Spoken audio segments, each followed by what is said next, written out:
Assalamualaikum warahmatullahi wabarakatuh. Akkam jirtan kabajamtoota hordoftoota chaanaala ijoollee Oromoo shananii.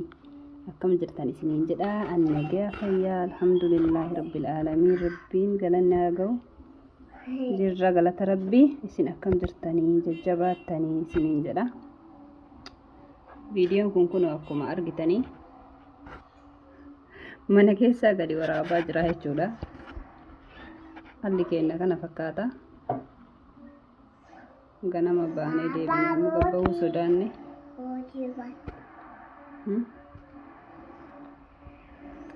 Akkana jira jechuudha.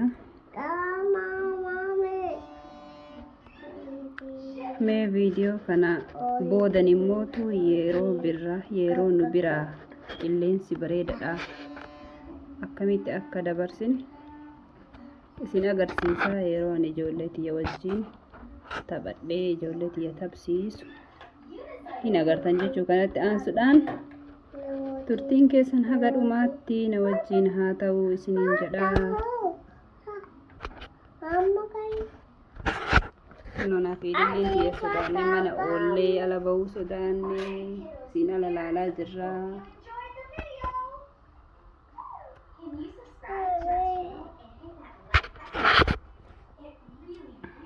Akkana jira alli. Haa gabbaan uumamaa oolu. Akkam jettan. Kuni kan itti gadi bayan immoo kadhiisanii mana jiraatan.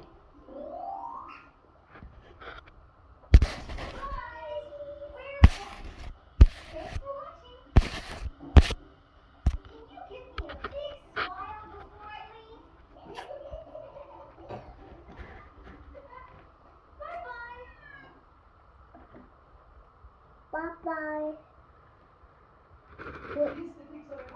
Bye-bye. Dear guests, did you know that you can buy wristbands and tickets also from kiosks and galleries?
akkana fakkaataa hordoftoota keenyaa jiru haala yeroo lamaanitu argitan jedhee yaada.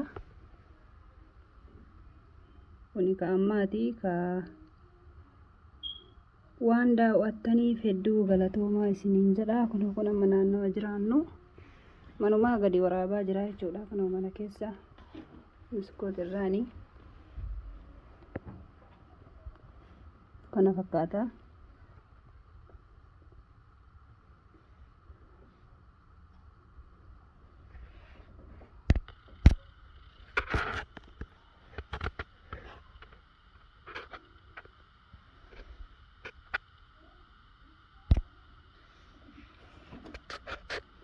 Viidiyoo kanaa gadhumaatti warra daawwattan galatoomadha. Kana fakkaata isiniin jedha. Yeroon jijjiiramaa biyya kanatti wayita kana fakkaata. Haalli jiru biyya ambaa akkuma akka waluma makaadha isiniin jedha. Bubbee yoo feete muka kanarraa akkanatti namatti gizee namni jala ba'u fa'a. Namarra tachiimata marra nama kaayaa kana jechuudha.